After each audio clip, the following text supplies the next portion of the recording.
여의도맨션 구독자 여러분 안녕하십니까? 또 재밌는 책 하나 읽어서 소개시켜 드리려고 이렇게 자리 앞에 섰습니다. 요즘 상황을 저는 이렇게 표현합니다. 정말 모든 게 바뀌어가는, 동시다발적으로 바뀌어가는 세상인 것 같다, 이런 생각을 갖게 됩니다.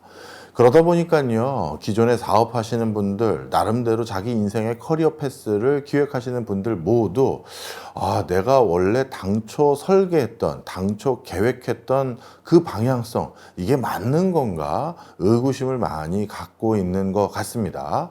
그래서 저도 이런 거에 대해서 뭐라고 설명드리고 어떤 걸 좀 참고해 보시면 좋을 것 같아요, 얘기해 주면 좋을까 고민하던 찰나에 저도 이름을 익히 알고 있었던 세계적인 오피니언 리더 한 분이 책을 내신 게 국내에 번역이 됐다고 해서 냉큼 읽어봤습니다. 이 게리 샤피로라는 분이신데요. 아마 많은 분들이 모르실 수도 있는데 이건 당연히 아실 겁니다. CES, 라스베가스에서 열리는 전 세계 최대 규모의, 원래는 가전박람회인데 지금은 세계적인 혁신 상품들, 혁신 테크 기업들의 경연의 장이 된 게 바로 CES죠. 바로 이 CES라는 이 이벤트를 이끌고 있는 수장이 바로 게리 샤피로라는 사람입니다. 이 게리 샤피로가 책을 냈는데 책 제목이 뭐냐면요, 내가 찾던 책이네 하고 냉큼 집어들을 수밖에 없었는데요, 바로 피벗 오아 다이입니다. 자, 피벗하거나 아니면 죽는 거다 라는 좀 과격한 표현인데요, 이렇게 과격한 표현을 할 만큼 정말 상황이 그런 상황이다라고 인식한 것 같습니다. 사실 피벗 그러면 간단합니다. 원래 내가 계획한 것을 수정하는 그 행위들을 스타트업이라든가 기업 현장에선 피벗한 것 같은데요, 이렇게 얘기를 합니다. 그런데 저자는요, CES라는 이 전 세계 최고의 혁신 이벤트를 단연간 이끌어오면서, 정확히 말하면 40여 년간 이끌어오면서 자신이 관찰했던 혁신적인 사례들을 바탕으로 리더와 조직이 변화라는 것을 어떻게 받아들이고 그 급변하는 상황 속에서 살아남은 조직은 어떤 것들을 가지고 있는지, 그것을 피벗이라는 단어 아래 하나하나 설명을 하고 있는데요. 요즘처럼 AI, 피지컬 로봇, 또 그 밖에 많은 산업 현장뿐만 아니라 미중 간의 갈등을 바탕으로 한 국제 관계가 크게 바뀌어가고 있고, 또 그 과정에서 게임의 룰 자체가 바뀌어가고 있죠. 여기서 말하는 게임의 룰이라는 건 말 그대로 경제 활동을 하고자 하는 방식, 메커니즘을 말하는 겁니다. 자, 그랬을 때는 우리가 당초 계획한 거를 반드시 수정해야 되는지 점검을 꼭 해봐야 됩니다. 제가 책에 장별로 설명되어 있는 것들을 바탕으로 하나씩 말씀을 드려보겠습니다. 저는 스타트업 피벗이라는 것부터 읽었는데요, 여기에서 저도 참 많은 것들을 느끼게 됐는데요, 이 스타트업 피벗에선 우리가 이미 다 알고 있는 DJI라든가 이런 것들의 사례를 통해서 초기 버전을 유지해야 되는지, 아니면 시장의 상황에 맞춰서 계속 수정 보완을 해야 되는지, 그런 것들에 대해서 세계 탑 반열에 오른 기업의 사례를 가지고 아주 면밀하게 설명을 합니다. 자, 그런데 좀 더 이렇게 말씀드리면 쉽게 이해가 되실 것 같아요. 저도 현장에서 스타트업을 만났을 때 몇 가지 마주쳤던 경험들이 있습니다. 대표적으로 한 회사가 제일 먼저 이 책을 읽으면서 떠올랐는데요, 그 회사는 교수님 반갑습니다 하고 인사 나눴습니다. 그리고 나서 저한테 뭐라고 하냐면, 저희가요 비즈니스 모델을 만들었는데요, 알고 봤더니 그 비즈니스 모델에 기반한 그 제품은 우리나라의 규제 상황 속에서, 우리나라 법규 속에선 아직까지 시판하기가 어려운 상황이더라고요. 저희가 그래서 서비스를 구현하지 못하고 있습니다. 그래서 어떻게 하고 계십니까? 그래서 제도를 바꾸는 그것에 대해서 지금 요구하고 있고, 그것이 이루어질 때까지 기다려보고 있습니다 라고 얘기하시더라고요.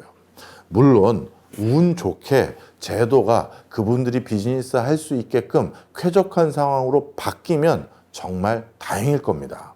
그런데 제가 그분에게 대놓고 이렇게 묻진 않았습니다만, 솔직히 묻고 싶었던 대목이 있었습니다. 창업을 처음 기획하셨을 때도 그렇게 귀사해서 기획했던 그 비즈니스 모델이, 그 제품과 서비스가 우리나라 현행법에는 저촉돼서 할 수 없는 것임을 알고도 시작하신 겁니까를 꼭 묻고 싶었습니다.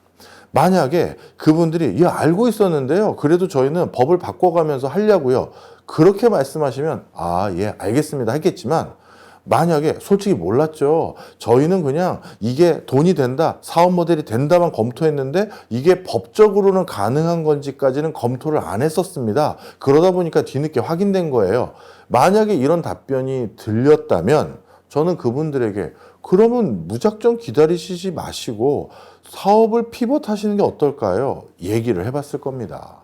그런데 모든 스타트업의 CEO들이 처음에 인생을 걸고 창업을 했을 때는 자신이 진짜 신념같이 믿는 어떤 사업 아이템, 이게 있었을 거 아니에요. 그것을 버리고 수정 보완하거나 완전히 다른 걸 하려고 생각하는 것은 정말 쉬운 일이 아닙니다. 일단 머릿속에 스쳐 지나가는 게 주변 사람들의 얼굴부터예요. 야, 너 예전에 그거 뭐 한다고 해서 창업한 거 아니야? 근데 왜 엉뚱한 걸 하냐? 분명 이 소리 들릴 거고요. 아, 그럼 내가 얘네들한테 뭐라고 하지? 또 돈을 빌릴 때, 투자자들에게 돈을 받았을 때 떵떵거렸던 얘기들이 있을 거 아니겠습니까? 그럼 그 얘기들을 다 뒤로 하고 죄송한데 제가 피벗해서 다른 사업으로 살짝 바꿔보려고 합니다. 그때 내가 뭐라고 하지? 차라리 법과 제도가 조만간 수정될 것을 우리가 기대할 수 있을 것 같다. 조금만 참아달라. 이게 낫겠다. 이렇게 생각할 가능성이 많아요. 자, 그런데 우리 얼마나 많은 사업들이 법과 제도의 문턱에 막혀서 좌초된 걸 많이 봤습니까? 그리고 비즈니스에서요, 시간은 돈입니다. 자, 그래서 스타트업들도 초기 기업의 아이디어가 아무리 극대화할 수 있는 좋은 아이디어가 있다 하더라도 이것을 실제 구현하는 데 있어서 여러 가지 상황이 여의치가 않으면 피벗을 하셔야 되는 거예요. 자, 그게 첫 번째 스타트업들의 여러 가지 상황들에 대해서 제가 우리나라 기업들에서 만났던 점과 매치되면서 많은 것들의 시사점이 다시 떠올랐었고요. 두 번째입니다. 강제 피벗이 있습니다. 이게 바로 제가 더 궁극적으로 말씀드렸던 스타트업과 강제 피벗, 이 두 개가 맞물려 있었어요. 팬데믹 때문에 갑자기 나는 오프라인 기반 사업을 기획했는데 못하게 됐는데 팬데믹이 언제 끝날지 모르잖아요. 그럼 무작정 기다릴 게 아니라 판단을 해야 됩니다. 그리고 좀 전에 말씀드렸던 규제 때문에 못하게 될 수도 있고요. 또 내가 만든 기술이 다른 타사에서 만든 기술 때문에 이제는 더 이상 시장에 충분한 가치를 발현할 수 없을 때도 있습니다. 그러면 나는 바꿀 생각이 없다 하더라도 강제적으로 피벗을 하지 않고서는 살아남지 못하는 사업, 비즈니스 모델, 이런 게 많이 있음을 이 책이 하나하나 언급을 해주고 있어요. 그러다 보니까 이런 것들에 대해서 피벗을 할 때는 심지어 우리가 알고 있는 익숙한 기업들도 외부 충격 속에서 고객 경험이나 채널 전략, 비용 구조를 급격하게 바꾼 사례들이 많이 있기 때문에 그게 절대 부끄러울 일이 아니고 주저할 일도 아니다라는 걸 설명해 주고 있습니다. 어찌 보면 CS를 40년 동안 기획하고 관리했던 CEO로서 그 반열에 올랐던 회사들 중에 누구 하나 처음에 생각했던 걸 고지고대로 유지해서 끝까지 갔던 회사 생각보다 없더라고요. 그 얘기를 해주고 있다. 이렇게 봐도 과언이 아닙니다. 그 다음에 뭔가 내가 사업 계획했던 게 규제에 대한 악재도 없고요. 그리고 시장 상황도 크게 바뀌지 않고 내 나름의 판단대로 잘 구현할 수 있을 것 같아서 끝까지 해봤습니다. 그랬는데 내 판단이 틀렸어요. 시장에서 실패했습니다. 그러면 어떤 경우가 있냐 하면 이 시장 실패가 뭔가 내 상황을 아직 못 알아봐 주는 거 아니야? 이렇게 생각하면서 고집스럽게 그걸 계속 요구하고 고객에게 푸시할 것이 아니라 이 실패를 단순한 손실로 생각하지 말고 오히려 이 전략이 아니었구나. 결국 그러면 플랜 B를 빨리 가동해야겠네 라는 좋은 성찰의 기회, 더 나은 전략을 설계할 수 있는 기회로 생각해야 된다는 게 저자의 의견입니다. 바로 실패로 인한 피벗이 바로 그건데요. 실패했기 때문에 실패했지만 또 해보고 또 해보고 또 해보고 뭐 그런 성공담도 없는 건 아니에요. 그런데 이 실패가 정말 운때가 안 맞은 건지 경기 사이클이 안 맞아서 실패한 건지 아니면 이건 정말 아니었고 내가 이걸 놓쳤네, 더 나은 전략을 이것 때문에 내가 생각해냈다, 이렇게 할 수 있는 건지 바로 그걸 살펴봐야 된다는 거죠. 실패로 인한 피벗이 어떤 성찰과 어떤 또 성공의 기회를 제공해 줄 수 있는지 저자가 면밀하게 제시해 주고 있습니다. 그리고 마지막으로 또 성공의 피벗입니다. 책에 있는 내용을 제가 다 설명드리면 또 사서 열심히 안 읽어보실 수 있으니까 책 내용과 좀 별다른 저만의 또 팁을 하나 또 말씀드리면요. 창업한 뒤에 실패했을 때가 대부분 또 언제가 큰 실패의 대목이 있냐면 첫 번째 기획했던 제품은 초대박이 납니다. 그런데 두 번째부터 실패할 가능성이 높습니다. 왜 그러냐 하면요. 이 책의 저자의 내용과는 좀 다른 겁니다. 저자의 중요한 의견도 있는데 그거는 뭐 책을 보시면 아마 알 수 있는 기회가 있으실 거고요. 저자 말고 저는 또 한 가지 생각해낸 게 뭐였냐면 우리가 첫 번째 제품을 런칭할 때는요.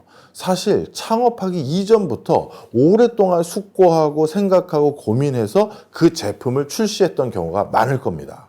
생각해 보세요. 첫 제품이에요. 창업하고 나서 첫 제품 기획하는 회사가 어디 있겠습니까? 창업하기 전에 야 친구들아 모여봐. 내가 끝내주는 제품 생각해냈거든. 뭔데? 이런 건데 오 괜찮은데? 진짜 우리 창업해볼까? 하면서 그 다음에 창업을 하는 거죠. 자 달리 말하면 첫 번째 제품은 그 어느 때보다도 심사숙고했고 그 어느 때보다도 많은 것들을 고민해서 인풋을 넣어서 만든 거기 때문에 그만큼 첫 제품은 웰메이드 될 가능성이 상당히 많을 수도 있습니다. 그런데 첫 제품이 성공했어요. 그러면 두 번째 제품 연타석으로 히트 쳐야 되잖아요. 그런데 두 번째 제품은 첫 번째 제품보다 이 두 번째 제품을 기획할 때 들어가는 시간, 비용, 성찰할 수 있는 기간도 짧아요. 그러다 보니까 첫 제품에 비해서 두 번째 제품이 미약해서 결국 그래서 시대의 뒤편으로 물러가 버린 회사들을 너무나도 많이 봤습니다. 그래서 첫 번째 성공 뒤에 반드시 피벗을 해야 될 수밖에 없었던 회사들도 너무나도 많아요.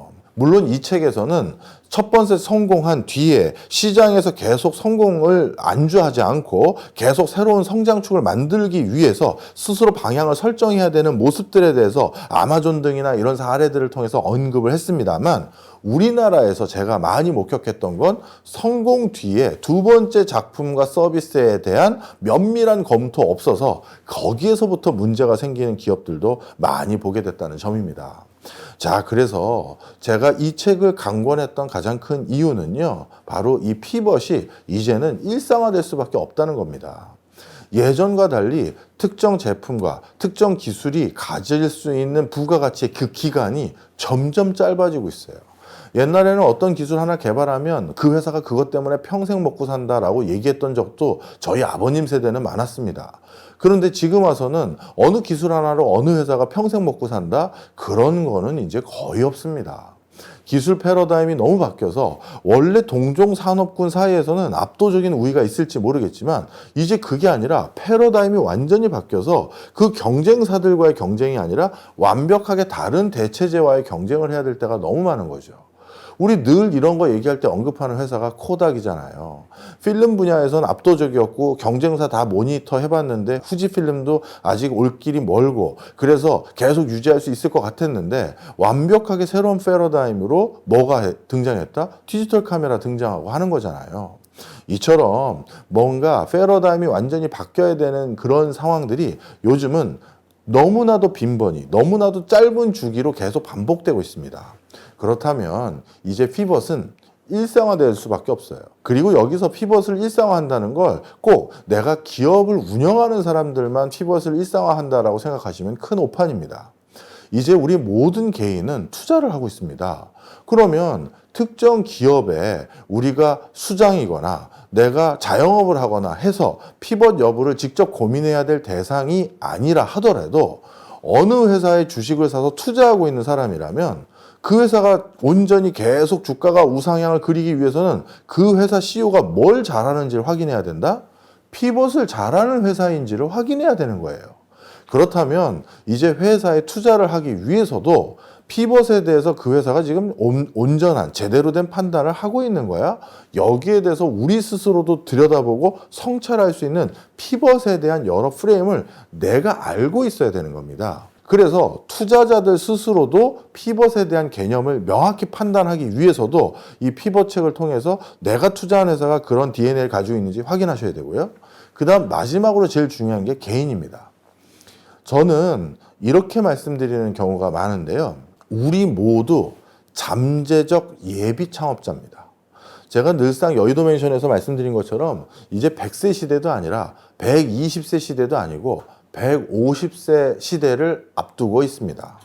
그러면 우리가 대학교 졸업할 때까지, 요즘은 대학 졸업도 늦어서 거의 30에 졸업하는 남성분들 많죠. 30 넘어서도 많아요. 그때쯤 졸업해서 어렵게 직장 들어갑니다. 그렇게 해서 직장 생활 몇 살까지 통상적으로 하나요? 50 넘어서까지 하는 사람 사실 많지 않죠. 첫 번째 내가 다녔던 직장을 대부분 40대 초중반 아니면 중후반에 마무리하고 나오는 경우가 비일비재합니다. 그럼 결국 대학에서 배운 걸 바탕으로 내가 첫 번째 직장을 길게 다닌다고 했었을 때 그 첫 번째 직장에서 내가 소득을 벌 수 있는 기간은 기껏해야 15년 남짓입니다. 물론 그 첫 번째 직장에 안착하기 전에 짧게 2, 3년 다니다가 다른 회사로 옮기는 경우도 있지만 그렇게 해봤자 20년이에요. 그러면 내 인생에 뭐 어떻게 보면 절반 좀 못 되는 시기만 첫 번째 내가 대학에서 배운 걸로 그 직장 생활을 한 건데, 그럼 인생 2모작, 3모작을 또 해야 될 거 아니겠습니까? 그리고 우리가 인생 2모작, 3모작 해야 되는 그 뒤의 시점은 기술 패러다임이 더 빨라져서 아마 2모작 뒤에 3모작은 더 급박하게 준비해야 될지도 몰라요. 즉, 무슨 얘기 하려는지 감오시죠? 우리 개인도 피벗을 해야 되는 세상이 돼버린 겁니다. 저는 첫 번째 직장은 공무원이었어요. 근데 두 번째 직장은 이제는 산악 관광 안내원이 됐고요. 세 번째 직장은 제가 지금 뭐 하고 있습니다. 이렇게 피벗을 해야 될 수도 있어요. 그러면 나 스스로도 나의 셀프 자가 매니지먼트 상황에서 내가 지금 이 회사에서 나의 부가가치는 어떻게 돼가고 있고 이 회사에서 나의 입지는 어떻게 돼가고 있는지를 그 안에서도 파악을 해야 됩니다. 그래서 회사에서 나의 쓰임이 A였는데 지금 나의 A라는 쓰임이 다 된 것 같으면 나 스스로도 회사 내에서 피벗을 해야죠. 제가 이제 이걸 한번 해보려고 합니다. 그걸 하는 게 좋은 건지 아니면 그래도 끝까지 내가 이 분야를 고집해야 되는 건지 그 판단도 해야 돼요. 그리고 나서 만약에 회사를 어느 시점에 나올 때가 되면 이제 완벽하게 다른 걸 한번 또 해야 되는데 그것도 피벗이죠. 그러면 나만의 셀프 자가 경영을 위해서 피벗을 어떻게 해야 되는지 기업인이 피벗하는 것과 개인이 피벗하는 게 그게 다르지 않아요. 그래서 그거에 대한 판단에도 많은 식견을 주는 책입니다. 그리고 마지막에 어느 순간에는 우리가 계속 나이 먹었음에도 불구하고 누군가에게 채용을 당하고 계속 구직 활동을 할 수는 없잖아요. 그래서 앞서 말씀드린 것처럼 우리 모두가 결국은 잠재적 예비 창업자일 수밖에 없어요. 어느 순간이 되면 내가 직접 창업을 할 수밖에 없고 그게 1인 창업이든 혼자 프리랜서로 일하든 그것도 창업의 하나의 형태거든요. 그러면 내가 일하고 있는 나만의 자가 경영을 하고 있는 그 분야가 지금 어떤 흐름으로 전개되고 있는지, 그 분야에서 나 자신에 대한 수익 모델을 조금씩 바꿔가야 되는지 아니면 완전히 업종 전환을 해야 되는지 이 판단도 굉장히 중요합니다. 저에게 전문 강연자로 강사로 살아가고 싶다고 많은 분들이 또 찾아오신 분들도 계셨어요. 그런데 이게 또 저도 다른 사람의 타인의 인생이다 보니까 제가 정보를 많이 못 가지고 있는 게 너무 많지 않습니까? 그러다 보니까 그분들에 대해서 함부로 말씀드리기가 어려워서 조심스럽게 일반론으로 얘기 드리는 게 있는데요. 그러고 나서도 제가 뒷골이 좀 땡길 때가 있습니다. 한정된 시간에 한 사람의 인생에 대해서 이런 것도 고민해 보시는 게 어떨까요? 저런 것도 고민해 보시는 게 어떨까요? 했었을 때 사실 그게 충실하지 못할 수가 있잖아요. 그래서 혹여나 저에게 피벗에 대해서 인생의 진로 설정을 다시 하고자 했던 분들이 물어보시고 싶었던데 다 못 물어보신 게 있다면 이 책이 저보다 훨씬 더 자문을 잘해주는 책인 것 같다라는 생각이 들었습니다. 자, 그래서 정리 한번 하자면요. 스타트업 하시는 분들의 피벗, 이 책에 성찰이 있고요. 또 경제적으로 지금 상황이 제 업장이, 제 비즈니스는 이제 끝나가는 것 같아요. 그러면 강제적으로 피벗을 할 수밖에 없는 거잖아요. 그런 분들 이 책에서 답을 찾으실 수 있고요. 그리고 성공에 도취한 사람들 또는 실패한 사람들, 이런 분들도 뭔가 또 한 번의 도전을 할 수밖에 없습니다. 그런 것들에 대해서도 적지 않은 성찰을 가지고 있으니까요. 성공한 기업들 모두 피벗을 했다라는 이 책 한번 읽어보고 고민해 봐 주셨으면 하는 바람입니다.